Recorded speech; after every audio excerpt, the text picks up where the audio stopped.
Is love all there is? Love. That's all there is. The whole universe upon whole universes is just love. Great question. Welcome to God Search. I'm Michael Shevack, and we're going to explore the mystery of the heart. The mystery of the heart. We've been concentrating, because it's my penchant, it's the thing I like the most, is dealing with the problems in the human mind that interfere with the experience called God. But you're on God Search, and here we're looking at spirituality and the experience called God. We're looking at it through different lenses. You have a lens, which is your mind, and it gives you certain information when you put that lens over your eyes and ears and your other senses. You also have a heart, that's a lens, which you can put over your experience called God, and it can reveal something else. You also have lenses for organs down below, and they can give you a certain experience called God. Oh my God, oh my God, oh my God. What we want to talk about is something which is so sublime that it fills the literature, the mystical and spiritual literature, with some of the most beautiful poetry, the most astonishing things. Just read the Song of Songs, read some Sufi masters, read some medieval mystical literatures. You will be astonished by the passion, the eroticism, the pure love that comes out during the experience called God. Now, just as a reminder, on the last podcast we did, we talked very much about the third component in the um, culturing of the human mind to take in the experience called God. And we said that, yes, there are dualities. There are polarizations that are extreme. And these polarizations often war with each other. We've called them mind cracks. We're in one in the US right now, a blue and a red one. Okay, or red and blue. I'm not taking sides. These mind cracks are not solvable merely by themselves. As we spoke about last time, there is, once you look for the missing piece of knowledge, every time there's a mind crack, there is a missing piece of knowledge, some discernment of spiritual knowledge that is not there. And if it were there would be no severe, extreme polarization between two different camps of knowledge. So you have to look for that. And there is, and spiritual experience reveals that to you as you continue your path on your God search. Spiritual experience will, if you're on the kind of path that we're teaching here. There are divisive paths and cruel paths as well.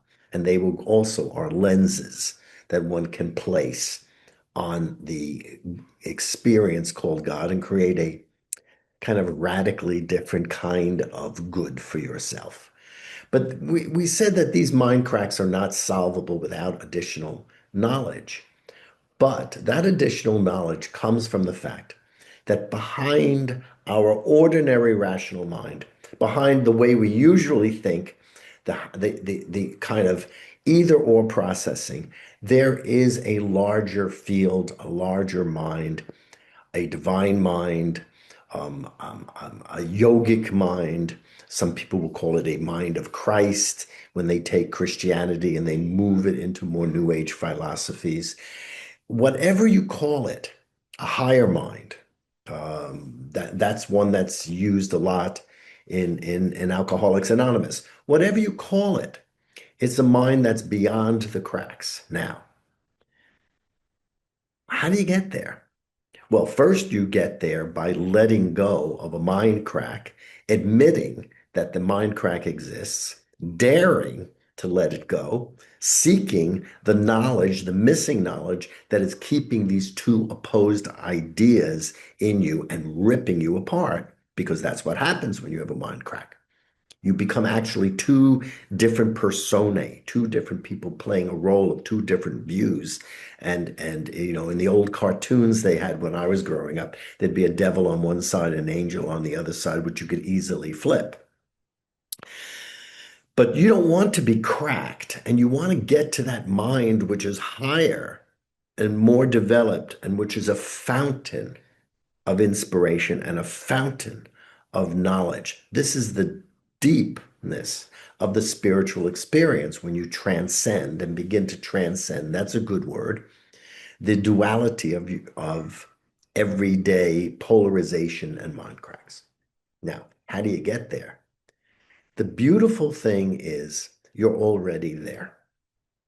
You don't know it because what happens is your mind tends to draw its knowledge on a most basic level from your eyes, which are intensely dualistic. I mean, if you close one eye and then close the other eye, you'll see the pattern shifts, and it's up to your brain to harmonize these two discordant views. Your eyes reveal different facets of reality that's built into the design.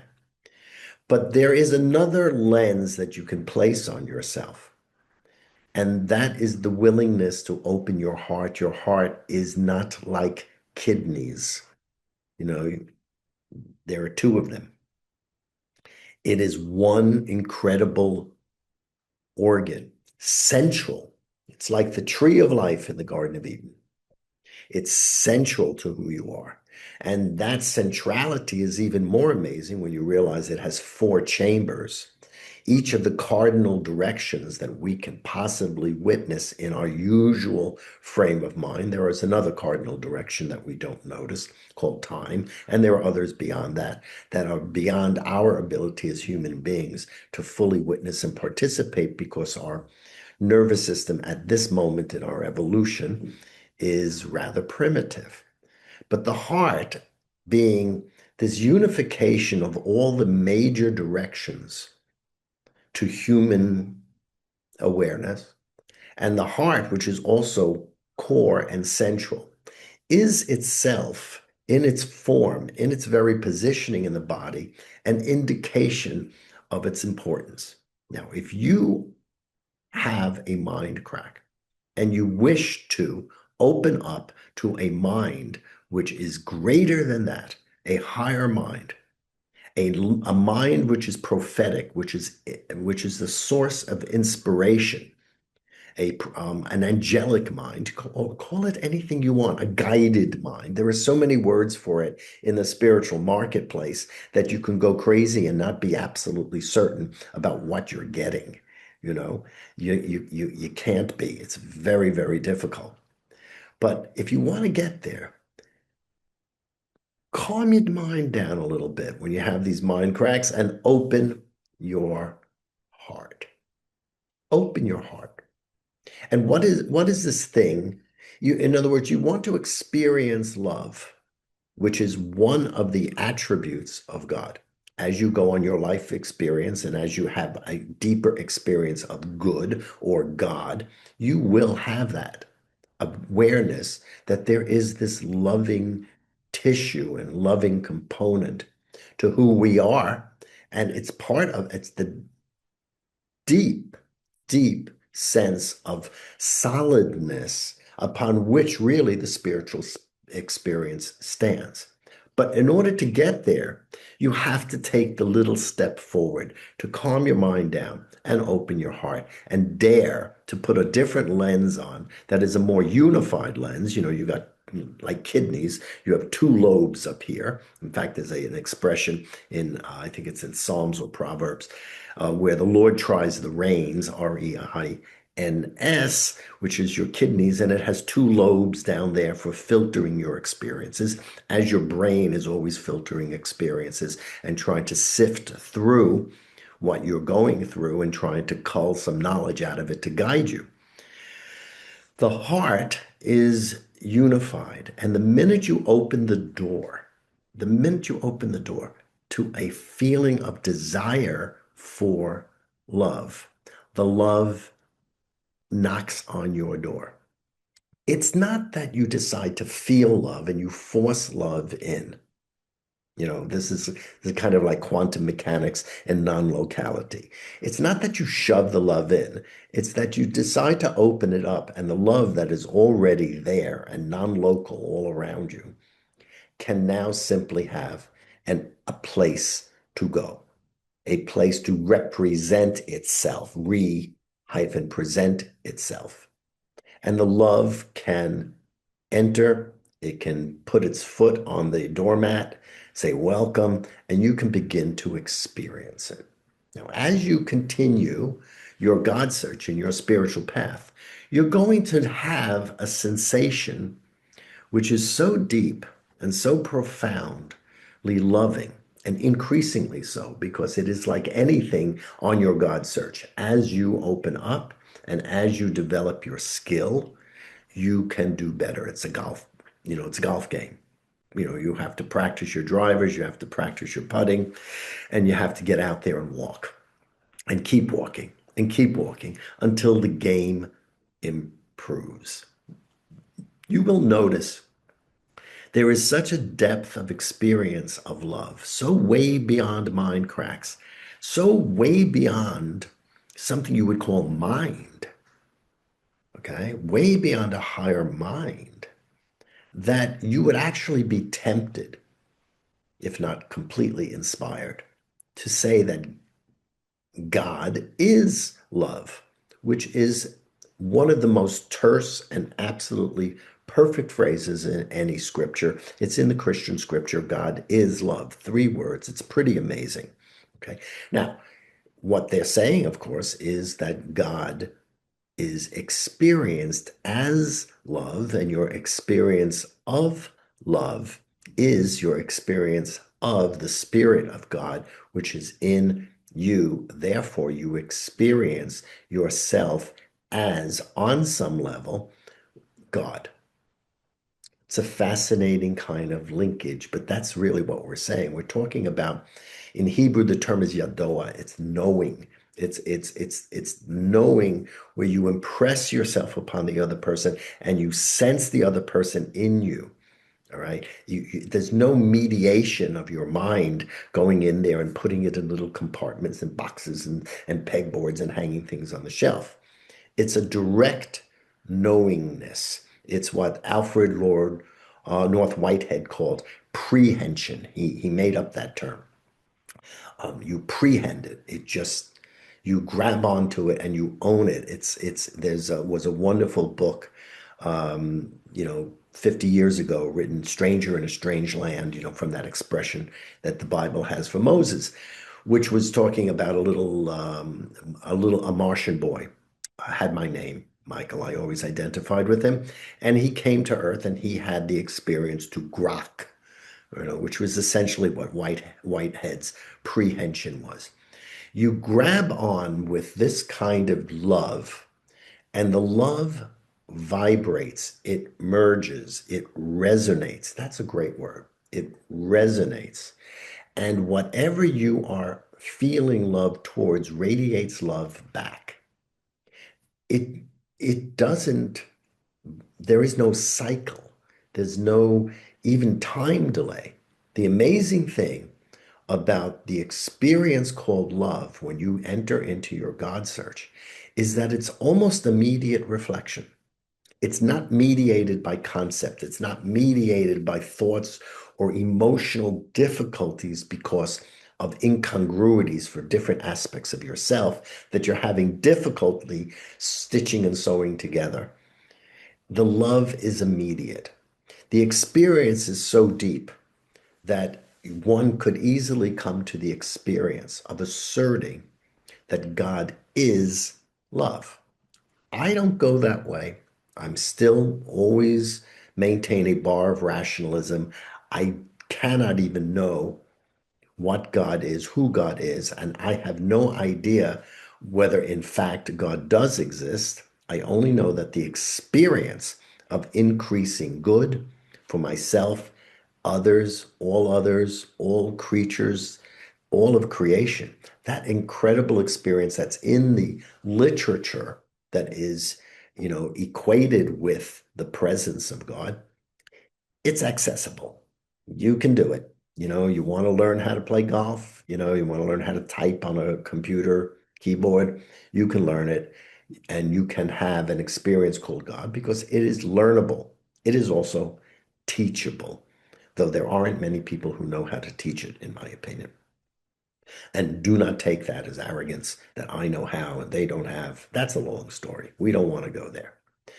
In the experience called God, as you begin to open up to love, you begin to get a sense that the most basic aspect of God, some people say it's consciousness. That's a possibility. That's very popular because we've been introduced to many yogic techniques and mystical meditative techniques, and consciousness is always considered these days to be the foundation of what God is. I don't know. But I will say that you do have an experience that whatever that is, which is also in us and we are of it, it's a unity beyond our mind to even fathom what unity is, that it could be said to be an affinity. We talked about God being unity and truth and causality. Well, what happens with the experience called love? We notice that these three aspects, truth, unity, and the ability to be creative and bring into motion new forms of delight, new forms of devotion through creating new forms of creatures. And, you know, it's like a mystery of God enjoying God's own self by bringing us all into existence. We begin to notice that field, that force, whatever it is, has an affinity for itself. It has a relationship with itself. That's why we would think that it is conscious. But I don't know that. I've never met that. I only know my experience called God. It may be similar to yours. We may compare notes. One day we might have a very clear understanding of it. Roger Penrose is trying to do that in England to create some kind of clear mathematical structure of a primary consciousness. I don't know, but I would say that on the God experience, you increasingly have experiences of increased affinity between yourself and any object, between yourself and another person, and between yourself and the self of other selves, which include governments, include institutions and organizations, your local PTA and cake sale, all of these things being aspects within the unity that we are calling God, within the truth and within the creation, the creativeness we call God. All these things speak to each other. They speak to each other. They talk to each other. The tiniest details in your life become alive because they all have a place, not just in your mind, your tiny little 14-inch black and white colored black and white TV set. If anyone remembers what a black and white TV set was, they all begin to link up and you all of a sudden get a really beautiful color, wall-mounted plasma TV with lots of stereo, and you get Dolby and IMAX, and the experience increases because your receiver, who you are, becomes more attuned and more refined, and it evolves. And the nervous system of your body becomes refined in order to accept the download of higher knowledge and higher power and higher affinities between all of the different aspects and divisions that are included within God that may be very radical for some people. They don't want to think of there being aspects or divisions within God's nature. We touched on that earlier. We'll come back to it in the future um, because because it's the core metaphysical problem that is preventing people from taking scientific viewpoints of God and merging them correctly, meaning that they correspond with how life works, with our religious viewpoint and having an authentic spiritual experience that we can share as human beings, regardless of where we come from. So the affinity is kind of the ground under this amazing sense of love that is just a byproduct of opening the lens that's central to your body called your heart and opening the door and allowing more to come through. In Christian scripture, they say God is love. In Hebrew scripture, which is also Christian scripture, they say God is chesed, which is oftentimes translated as loving kindness. I like that because there have been tendencies in the past, especially among mystical people of all faiths and all cultures, to blur everything that they call and as unity and love in what I call the cosmic Cuisinart. Mash the whole thing up so it looks like it's all unified in one, when in fact it's just a pureed bunch of slop. You got to be really careful. The misuse of the idea of God being love without qualification can cause problems because why not forcibly baptize people and even murder them if they don't assent to a certain religious doctrine, and then to do so in the name of God? Well, it's as bad as people going into other countries in the name of democracy and hurting them physically for their own good. These things we need to talk about down the road. It's how to put the imperialism and the evangelism that have contaminated Western thinking, put them in their correct place, yet not lose the importance of what they're teaching. Because if you have good knowledge, there's no reason not to spread it. No reason not at all. So the love, when you say love is love and everything is a force, it doesn't imply the correct morality. It doesn't imply nuance. The love of a mother for a child, the love of a mother for a fetus, the love of a father for his fetus, which no one seems to talk about these days. Do you do you love an old man who is dying on a respirator by pushing him to live longer than he can? You do the same for that man as you do for a preemie, a premature child, like my grandchild who was. She's doing well, but she was premature. No, love has to be qualified. The problem with the formula God is love is you really better put a bunch of footnotes to that line. The line is magnificent. It is pure spiritual poetry and spiritual fact when you go in your God search. Spiritual fact, you will experience it. But for the standpoint of teaching it, you do have to step it down a little bit and qualify it. I happen to like chesed. God is loving kindness, because wherever there is love and there is not kindness, I'm dead certain, possibly even dead, that there is no love.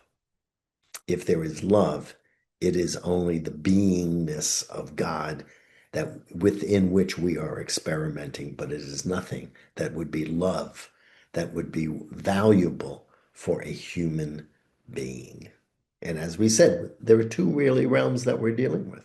We're dealing with the realm of God, where everything is perfect and everything is good. And we're dealing with the realm of human beings, where there are conditions and orders and natures and certain requirements to who we are, which is a kind of different realm in which to express love. Divine love is correct human love. Correct human love partakes of divine love, but it doesn't go all the way there. There's always more where that comes from. Every time you take the dipper and go into the pot for more water, there's always more water. You cannot extinguish love by taking it in tranches and say, all right, I need this tranche for human life, and therefore think that somehow you have topped out and that's all there is. We'll talk about it down the road, but there are other realities here. And as you grow and as you begin to experience the astonishing aspect of your of God, you will know that you will sense, you will be tutored, you will be led. Believe me, you will be led by forces that are in you and beyond you to other stages of development, and you'll realize that there are other places besides even in the earth in which to grow and evolve. This is not a limited game.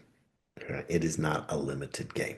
We'll talk about that. It implies a lot of changes in religions where they take what's called the eschaton or the end times and they elevate it to some kind of ideal and they say, that's it, no more.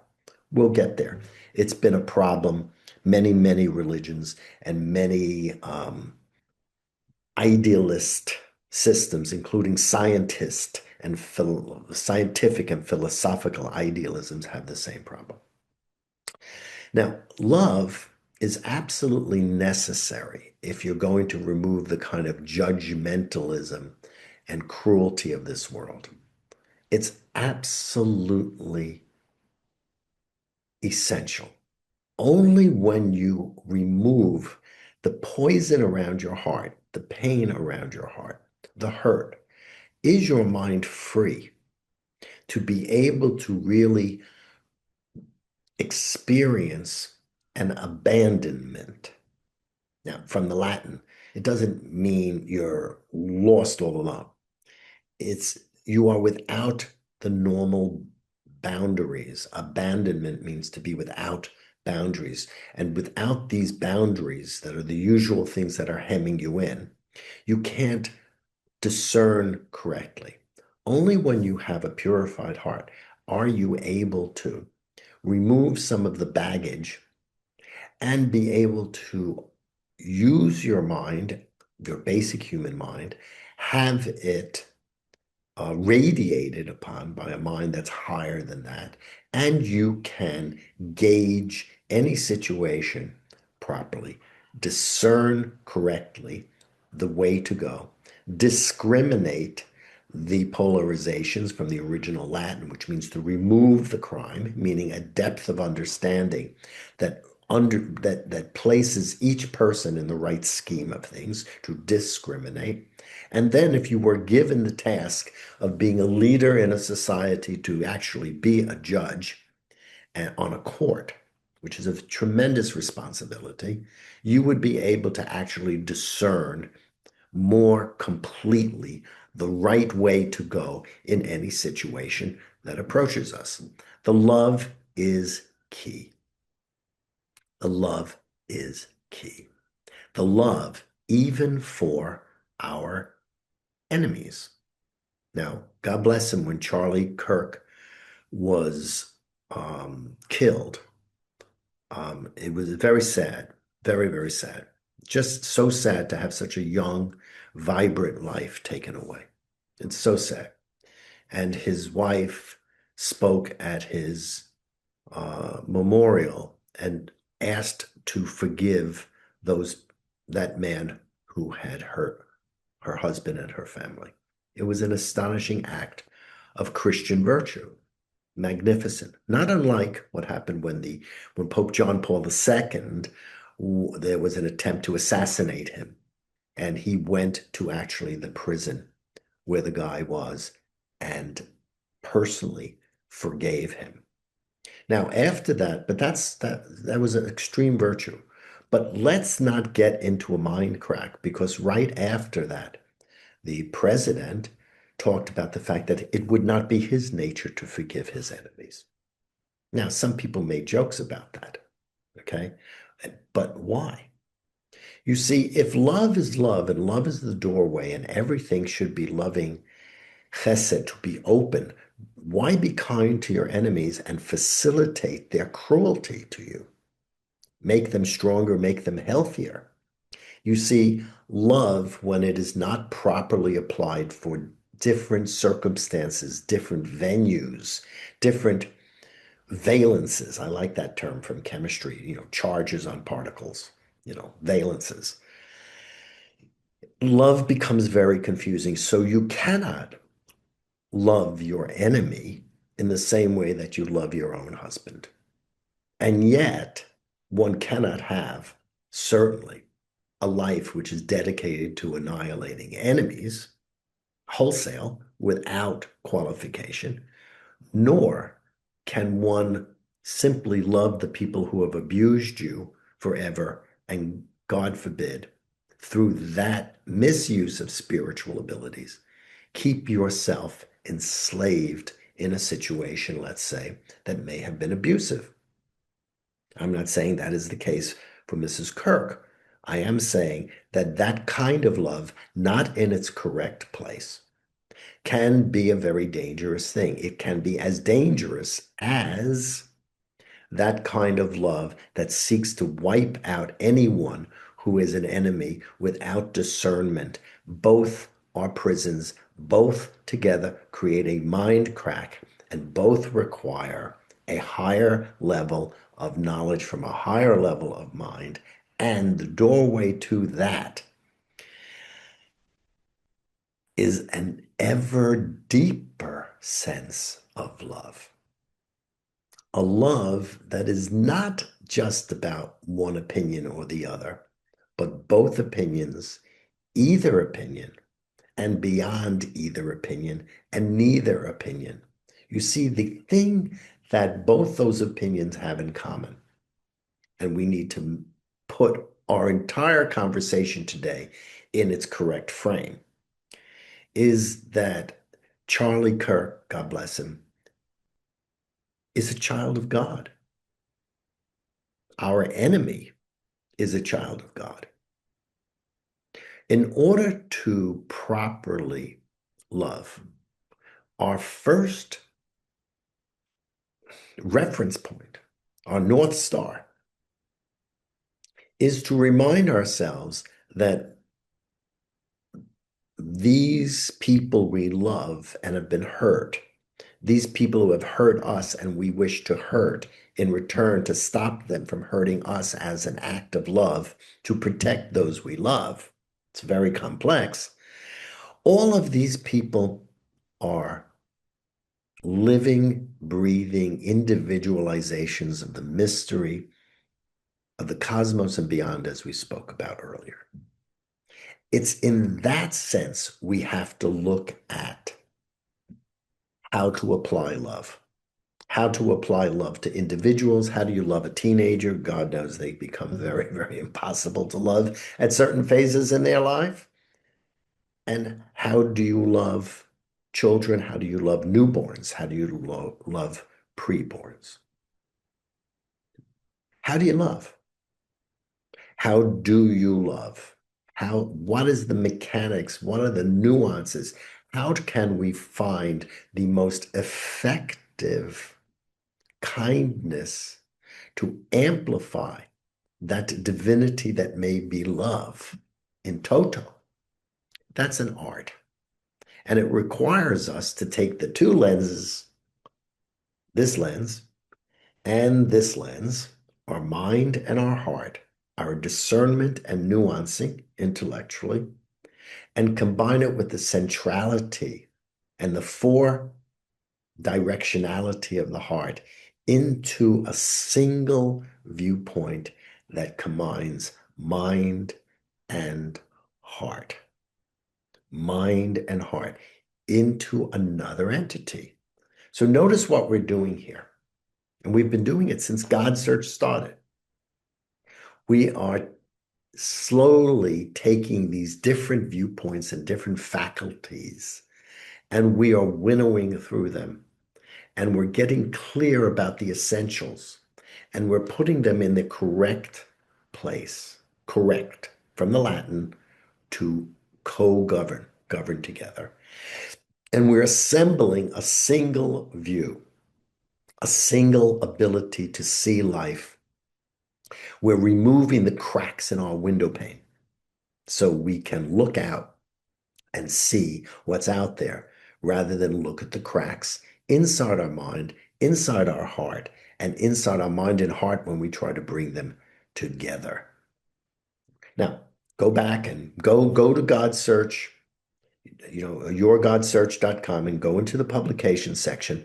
There's a book called The Six Fix. Remind yourself of the value priorities and the relationship priorities that are essential guidelines as you enter upon an experience called God. It will always help you in beginning to put these pieces together.